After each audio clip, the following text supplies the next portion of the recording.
ください。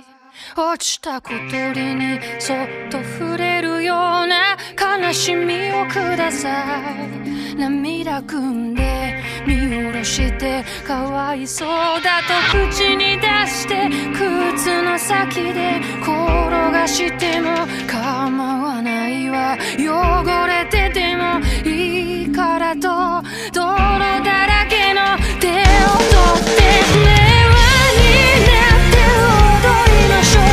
目障りなうぞむぞは全て食べてしまいましょう。スパイスは耐え難いくらいがいいわ。ライライライライライライライライ